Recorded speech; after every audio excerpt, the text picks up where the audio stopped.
Kalipasir ke SMK Ibu. Nah ini kan posisinya agak terlambat Mas ya. Iya. Nah ini gimana? Mas Damar telatnya karena apa Mas? Karena nungguin perahu kelamaan. Udah berapa lama Mas Damar nunggu kapalnya? 1 jaman Mas.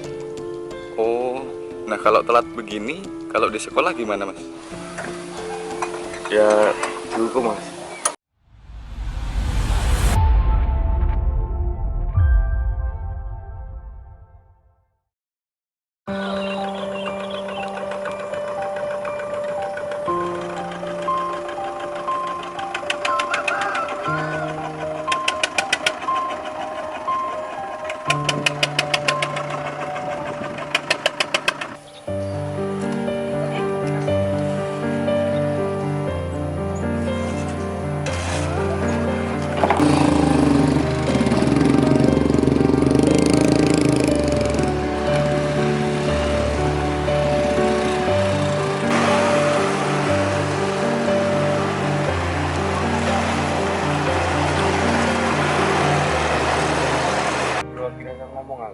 Mas dengan Mas siapa namanya?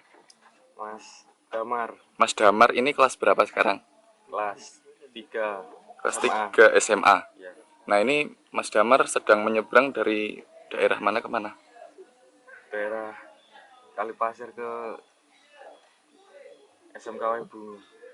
Nah ini kan posisinya agak terlambat Mas ya. Ya, Nah ini gimana? Mas Damar telatnya karena apa Mas? karena nungguin perahu kelamaan. Udah berapa lama Mas Damar nunggu kapalnya? 1 jaman Mas. Oh, nah kalau telat begini, kalau di sekolah gimana Mas? Ya dihukum Mas. Dapat hukuman? Ya, Sedangkan dalam seminggu Mas Damar bisa telat berapa kali? Nggak mesti. Perasaannya gimana nanti kalau sekolah 3 tahun itu nyebrang kapal terus?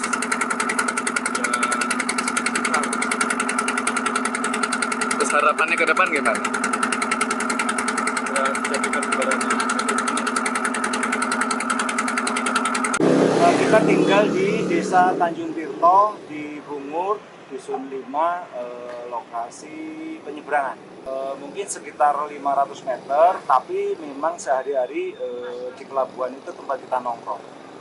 Dan memang itu jalur utama dari Kecamatan Purbolinggo melalui depan rumah kita sampai ke Putra Rumbia. Jadi jalur utama, jadi bisa dikatakan ya sering banget lah. Itu kalau penyeberangan itu ya jalur, karena desa itu kan sebetulnya memang itu desa ujung ya, cuman ujung untuk masuk wilayah Kecamatan Bungur, dan itu hanya jalur utamanya itu, jalan besarnya, sehingganya dari mulai zaman bukaan kampung, nah itu akses utamanya ya perahu tambang itu. Nah cuman mengharap pemerintah untuk membangun, tapi sampai sekarang ya masih tetap perahu tambang seperti itu gitu. Berarti istilahnya perahu tambang Mbak ya? Iya, perahu tambang. Itu proses perahu tambang itu dari desa sebelah dan desa sebelah itu dibikinnya kayak perkumpulan. Sehingga itu khusus perahu tambang. Nah itu ada mereka yang dari Kalipasir gantian dengan Desa Tanjung Tirto. Dan disitulah sehingganya perahu itu ada dari situ cuma dalam satu harinya itu cuma 1 perahu yang beroperasi. Jadi karena itu merupakan akses utama ya, jadi yang paling banyak ya semua masyarakat pengguna jalan yang memang harus melalui desa situ atau ke desa situ semuanya menggunakan fasilitas itu. Terus kalau anak sekolah itu karena dari Desa Kalipasir itu memang desa ujung Kecamatan Bungur yang memang batasannya kali itu, jadi anak-anak sekolah itu yang paling utama itu setiap pagi berangkat pulang ke sekolahan itu harus menggunakan itu. Jadi berebutlah mereka. Polanya kan gini ya, jadi perahu tambang itu hanya beradministrasi atau ada pembayaran itu bagi upah penambang, karena dia perahu tambang itu ditarik dengan perahu ketek sehingga menggunakan mesin dan operasional itu. Jadi untuk saat ini kan biaya 10.000 untuk dihitung per kendaraan, Pak. Jadi per kendaraan, jadi kalau hanya orang saja itu tidak berbayar. Jadi kalau kendaraan itu motor, nah itu 10.000, dan satu perahu itu sekitar mungkin 14 sampai 20-an motor. Oh iya, kalau dulu itu tidak, tapi mulai dekat-dekat itu sudah ada perubahan. Jadi kalau untuk warga, kendaraan warga itu 10.000. Kalau untuk anak sekolah itu kemarin itu hanya separuh harga. Tapi karena ada kalanya nyebrang 2 kali, nah terus kemudian dengan lurah, nah itu kan dibantu. Jadi untuk anak sekolah itu digratiskan karena sudah dia disiapkan perahu tambang sendiri oleh desa, terutama desa Kalipasir. Jadi kalau anak sekolah itu sekarang ini itu ada perahu khusus yang memang hanya nganter berangkat dan jemput pulang. Tapi itu pun sampai 5 kali bolak-balik, kadang-kadang sampai 7 kali bolak-balik untuk anak sekolah karena terlalu banyak. Tapi anak tingkat SLTA, dan itu mereka nggak berbayar. Tapi kalau banjir besar kan harus nyebrang 2 kali nih. Nah yang kedua itu sudah bukan kaitan dengan kepengurusan sehingganya perorangan, maka dia harus berbayar 2.000 per sekali nyebrang. Jadi kalau pulang pergi ya 4.000.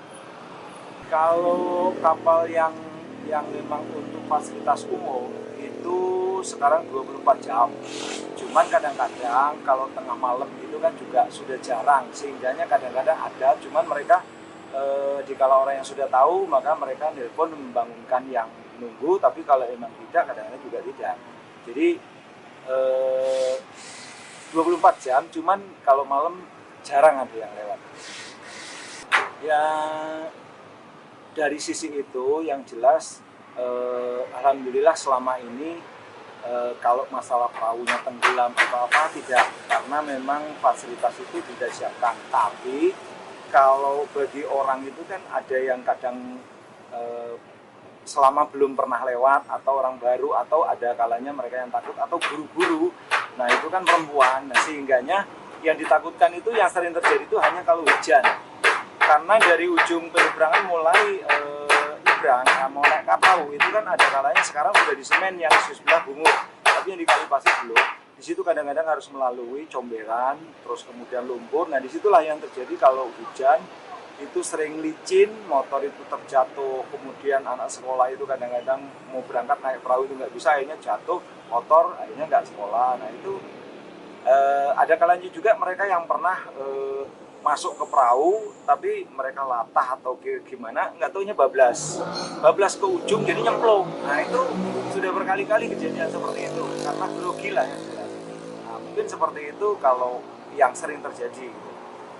Kalau harapan masyarakat terkait dengan kunjungan Pak Menteri ini tadi, itu masyarakat senang sekali karena jembatan itu sebetulnya kan sudah diupayakan dibangun oleh provinsi dan kabupaten, tapi faktanya ya tahu sendirilah terjadi banyak korupsi sehingganya jembatan itu tidak sesuai, bahkan roboh sebelum jadi dan ngangkrak sampai sekarang, dan itu dari sekitar tahun 2018 sampai sekarang ngangkrak. Akhirnya beberapa warga itu yang memang tidak terima sehingganya memviralkan itu dengan media-media Facebook dan sebagainya.